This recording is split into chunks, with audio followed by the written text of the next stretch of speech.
Happy Saturday, everybody. I hope you're okay wherever you are in the world. I hope you've had a fabulous week this week. Wow, what a ride this week has been. The energies that have come in this week have been unbelievable. I am really affected by when the Schumann resonance spikes, and I have just been in such a tangle this week. Such a tangle. And I've just had to carry on, get on with it, suck it up. But we got the kids to bed last night. Literally, I was just sat in the living room crying, holding on in one hand to a massive big orgonite, and under my arm was this huge big tourmaline, which has literally saved my life this week. If you don't have one, please get one, because they are absolutely amazing. So I'm holding on to the orgonite and the tourmaline. I've got some selenite above my crown because I feel like my crown chakra is literally splitting open, and some lapis lazuli on my third eye because that feels like there's like so much pressure there. It's unbelievable. And I ended up in bed by like 8:30 because I couldn't cope. I just couldn't cope being on planet Earth anymore this week. So yeah, chucked the towel in at 8:30 last night and took myself off to bed. And then was woken up in the middle of the night with my daughter standing over me going, "Mummy, I need a wee wee," which scared me half to death. But anyway, so yeah, I just wanted to share this little short excerpt of a session that I did a couple of months ago, just prior to the equinox. Wonderful lady, light worker, wanted to know more about the event and the shift, how it would work out for her, all that kind of stuff. She had some problems that she'd been dealing with, and she very quickly went into 3 Earth lives. And in those 3 Earth lives, she was shown things that correlated with what she was dealing with at the moment in this particular incarnation. So the higher self showed her exactly what she needed to see. She'd moved on to spirit side in a 3rd life, and I was just about to move her out of spirit side and bring her higher self through to ask the higher self questions. Now, what I normally tend to do is keep people for an hour in the past life and an hour for the higher self questions, because we're taught, Dolores Cannon taught us as practitioners, to keep people under hypnosis for no longer than 2 hours. You can ask the client's higher self if their physical vehicle is okay with them staying under hypnosis for a little bit longer than that. And if their higher self says yes, then you can keep them under for a little bit longer, providing you keep checking that they are okay. I ended up having to do that with this lady because she just totally flabbergasted me. I didn't expect this to happen, what happened. So she'd had the 3 Earth lives. We were just about to move to the higher self when all of a sudden she jumped somewhere else, and she told me she's swimming in the ocean. So I was like, okay, didn't expect that, but we'll just go with it. And then she then mentioned that she was swimming with mermaids. My ears were like, mermaids, you say? And then I said, where is this place where these mermaids are? Where is this place? And she said Atlantis. She seemed so happy to be back there. It was beautiful to see that, just the relief. And her higher self had obviously showed her that, because her higher self wanted her to know that she had lived this amazing life in Atlantis. So I say to her, are you a mermaid? How is it that you're under the ocean with these mermaids? How is it that you can breathe under the ocean? So she looked down at her body first, and she said, no, I have legs. I have nice, thin female legs. I have this necklace on around my neck that's made of turquoise, and this allows me to breathe under the ocean. So that was awesome, that this crystal necklace made of turquoise allowed her to breathe, and that's how she was able to be with the mermaids. So the rest of the session I have transcribed for you, so you can see for yourself. So I asked her, where does she live? Now, she explained to me in the session, she says, it's like a palace, but it's all iridescent colours, and it's in the rock, but it's like a crater. I live in this palace with many other people. Now, after the session, she explained to me that Atlantis was like half the city was above the ocean, which was where she lived, in this iridescent palace, like a light palace above the ocean, in the rock. And she said that there was part of the rock was like, came over like the crest of a wave. That sounded amazing. And then the rest of Atlantis was under the ocean, but she lived above the ocean. And I say to her, so you with these mermaids at the moment, what is it that you're doing? And she's so happy. She says, just swim and be happy. We just live, we just be. So I say, what's a normal day like in Atlantis? We don't do anything. We just live. There's no sadness. We just live. It's bliss. Do you work with crystals in Atlantis? Yes, turquoise. It helps with communication. It helps me to communicate with the mermaids. Then all of a sudden, her countenance changed. And I was like, what has just happened? Because she just went from being so happy to looking really, really fearful. So I said, what's happened? I shouldn't be with the mermaids. I should be doing my duties. I should be serving Diana, the highest priestess. So I say, what's Diana like? She's very tall and elegant. She has brown hair, but with many colours in it as well. Red colours throughout. How did Diana get to be a high priestess? She served like I do now. So she explains that in order to get to be the position of high priestess, you have to serve the current high priestess. So that's what she's doing at the moment. How do you feel about Diana? I don't trust her. She's going to make us fall. She's in love with a human. So I was thinking, okay, so if she's in love with a human, then what are you guys? So I said, who is this human? And the only thing that she would say is, he's bad. So it's like, what do you do to serve Diana? I bathe her. How do you feel about having to be with her all the time? I don't want to be there. I want to be with the mermaids. Anyway, I'm conscious of the fact that we're in Atlantis. I want to stay there, obviously, as long as possible, but I can't because it's happened at the end of the session and I can't keep her under too longer. So I move her to an important day in order to find out more in terms of what's going on in Atlantis. But if she had have gone to Atlantis at the beginning of the session, we would have spent a long time there.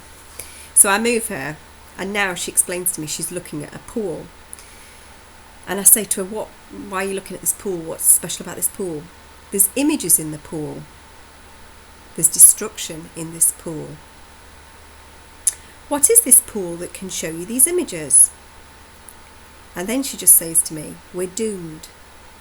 It's failed. Everything's failed because of the greed and the power. So I say, who is it that has the greed and the power? And she says, Alexis. So I say, who is Alexis? And then there's a massive, massive long pause. And she just says really, really quietly, they teach us. What is it that they teach you? And then nothing. She just won't say anything else after that.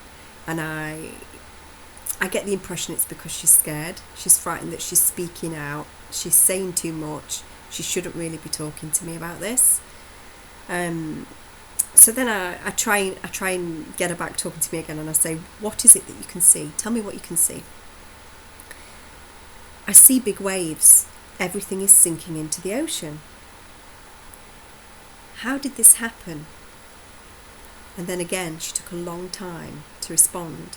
And she says, the High Council. And so I say, why did the High Council allow this to happen? They were losing control of humanity. Who are the High Council? Selected beings from different galaxies. Can you describe these beings? And all she will say is, there's blue beings. That's all she will say. And then I ask her a variety of questions here. As I'm sure you can imagine, I'm trying to get as much information out of her as possible, and she just will not give me any more. She won't speak. She's gone very, very deep. Very, very deep. And I can't... She just won't respond anymore. So I move her again to see if we can find anything else out. And she says, I'm fighting with my sister. Why are you fighting with your sister? Because I believe everything is wrong. Everything is wrong. What does your sister believe? She follows the ways of the teachers. And you don't believe that the teachers are right? No. What is it that they teach you that you feel is wrong? Separation. And you don't feel that that is right? No, it's not right. So I try and get more information from her with regards to what this separation is. And I say, do you mean separation from source? They're trying to teach you to separate yourselves from source. And she says, yes. So she's becoming very, very difficult to get information at this point because she's gone very, very deep under hypnosis, which she would have to be to recall this information. So I say to her, they believe, these teachers that have come to Atlantis, believe that they are strong enough to go it alone without Source's help. Is that right? And she just says, yes. They believe that they are more powerful than Source. Then, the next thing that she sees is she's in the ocean. So she jumps to her death, basically. And her higher self shows her that she's in the ocean. She can see Atlantis falling, everything's crumbling and falling into the ocean. So everything that she foresaw happening to Atlantis in this pool that she'd been looking into, that she'd been arguing with her sister, saying, look, if we carry on with listening to the teachers who are teaching us to separate ourselves from Source, then we're going to fall. Atlantis will fall. And then, in the end, we see that Atlantis actually did fall, which we know anyway. But she's in the ocean. And these mermaids, her mermaid friends, actually come and save her as Atlantis is falling.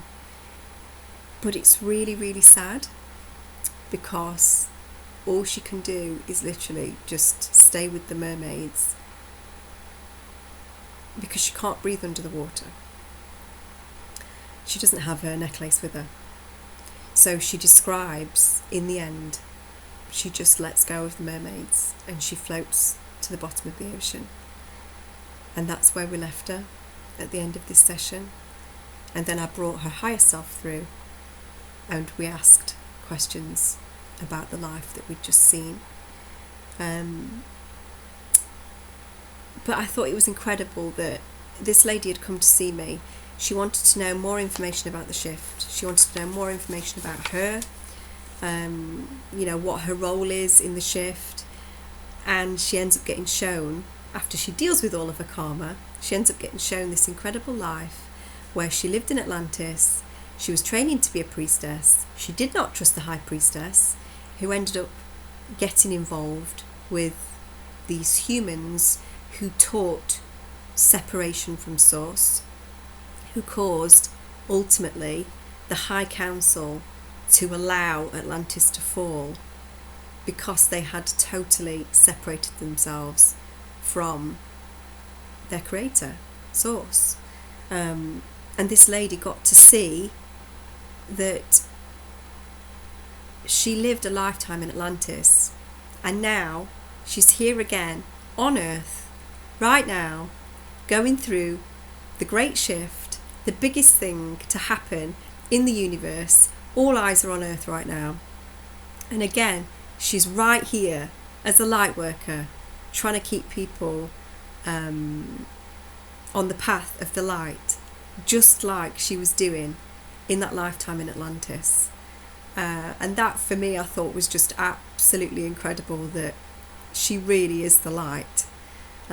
She did this incredible job in Atlantis, trying to go up against what everybody around her was saying, and now she's here again on behalf of the light on Earth in the time of the Great Shift. What an incredible lady.